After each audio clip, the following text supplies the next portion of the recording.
All right, let's talk about something you've probably seen all over the internet, Ikigai. It gets thrown around as this, magic key to a long, happy life. But the version we see online? Is that the real story? We're going to dig in and find out. Yeah, this thing. I bet you've seen it a million times. The famous Ikigai Venn diagram. It's got those 4 circles, and they all overlap in this one perfect sweet spot that's supposed to be your life's purpose, where what you love, what you're good at, what the world needs, and what you can get paid for all come together. It looks so neat, so perfect, but what if I told you that the real Japanese idea of Ikigai is way simpler, way deeper, and has almost nothing to do with this diagram? Stick with me. Okay, so first up, let's really look at this diagram, this Western take on things. It's basically sold as a formula for fulfillment, a roadmap to find your ultimate career. So the whole thing boils down to these 4 questions, right? What do you love? What are you good at? What does the world need? And of course, what can you get paid for? The idea is, if you can find that one thing that ticks all 4 boxes, bam, you've found your Ikigai. And look, it's a great tool for thinking about your career, for sure. But it's linked to the actual Japanese concept? Well, that's where things get interesting. So, let's pull back the curtain a bit. What if I told you this diagram, this thing we all associate with ancient Japanese wisdom, isn't Japanese at all? Nope, it's actually a pretty modern invention. Okay, here's how it happened. Back in 2009, this guy Dan Buettner did a super popular TED Talk about blue zones, these places where people live for a really, really long time. He mentioned Ikigai as one of the secrets to longevity in Japan. Well, after that, an entrepreneur named Marc Winn saw the talk, got inspired, and he's the one who actually created the 4-circle Venn diagram we all know. So yeah, the diagram, it's a Western interpretation, not some ancient Japanese scroll. And this really gets to the heart of the matter. The Western version we see in the diagram, it's all about finding this one huge, grand purpose. It's aspirational, it's goal-oriented, and it's almost always tied to your career and making money. The real Japanese Ikigai, on the other hand, it's completely different. It's subtle. It's found in the small joys of everyday life. It's a feeling, not a goal, and it has nothing to do with getting a paycheck or external validation. Check out this quote from Professor Nobuhiko Kanda. He says, "If I decide to sneak out of a lecture to have a beer, that counts as my Ikigai."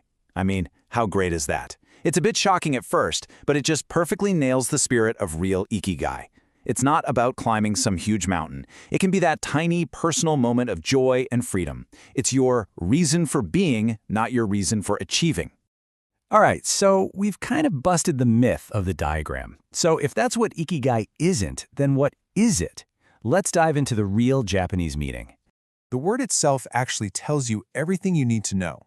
Ikigai is made of 2 parts. You've got iki, which means life, and gai, which means value or worth. So put them together, and it literally means the things that make life worth living. It's your reason to wake up in the morning, and that reason could be anything. Your kids, your garden, or seriously, just that first amazing cup of coffee. And this is where we just throw that Venn diagram right out the window.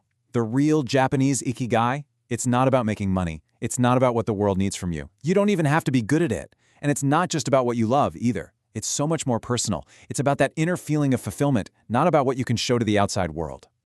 A researcher named Miyako Kamiya really helped clarify this. She broke it down into 2 cool parts. First, there's the source of your Ikigai, the actual thing, right? Like a hobby, a person, that daily ritual. But then there's what she called Ikigai-kan, and that's the feeling itself. It's that warm, fuzzy sense that life is worth living. So you have the thing, and then you have the feeling you get from the thing. Okay, so understanding the philosophy is great, but how do we actually, do it? How do we find this feeling in our everyday lives? Well, neuroscientist Ken Mogi gives us a fantastic roadmap. He breaks it down into 5 simple, practical pillars. Pillar number 1, start small. Seriously, that's it. For just a minute, forget about those huge, life-changing goals. Instead, just focus on the little details, the process.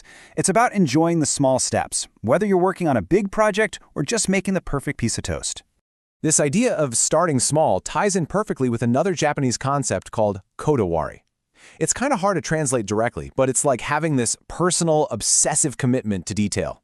It's about pursuing perfection, even though you know you'll never quite get there. The real value, the real joy is in the effort. That focus, that's a huge source of Ikigai. All right, pillar number 2, release yourself. This one is huge. It means letting go of what other people think. Your Ikigai is yours. It's nobody else's business. It's all about accepting yourself and finding that contentment on the inside, not chasing it through social media likes or what your boss says.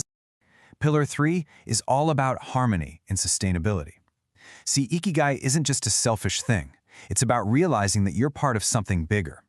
It's about your connection to your community, your family, the environment. When you find your place in that bigger picture, you create a sense of purpose that can really last. Number 4 might be my favorite, and it's something we can all do right now. Find joy in the little things. This is about actively noticing and appreciating the small stuff. You know, that first sip of coffee, the feeling of sun on your face, a really good chat with a friend. These little moments, they're the real building blocks of a happy life. And there's actually some cool science to back this up. Ken Mogi points out that when you do something you enjoy, like having a piece of chocolate or your favorite coffee first thing in the morning, your brain releases dopamine. It's that feel-good chemical. This creates a positive loop, basically training your brain to look for and appreciate that joy every single day. It's a total happiness hack. And last but not least, Pillar 5.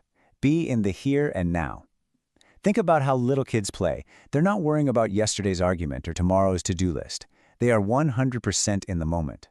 Tapping into that kind of presence, that's the goal. It frees you up, keeps you creative, and lets you find Ikigai right in front of you. Okay, so we've got these two different takes on the table. There's the Western Venn diagram, and then there are the 5 Japanese pillars. They seem pretty different, right? So how do we actually use this stuff in our own lives? Well, I think the best way to look at it is like this. They're 2 different tools for 2 different jobs.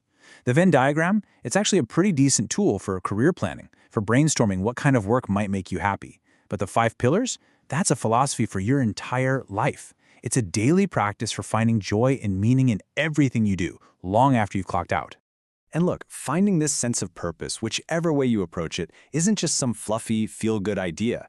It has real, scientifically proven health benefits. I'm talking about a reduced risk of depression and dementia, a lower risk of heart disease, and even a lower risk of dying from any cause. That's how powerful this stuff is. It literally helps you live a longer, healthier life.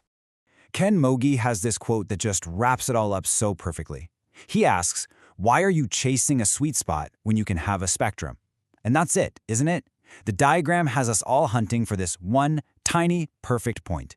But the real Ikigai tells us that joy and meaning are everywhere, all across the spectrum of our lives. So I want to leave you with a question. Just for a second, forget the big career goals, the 5-year plan. Just think about this. What's one small, simple thing that will bring you a little bit of joy tomorrow morning?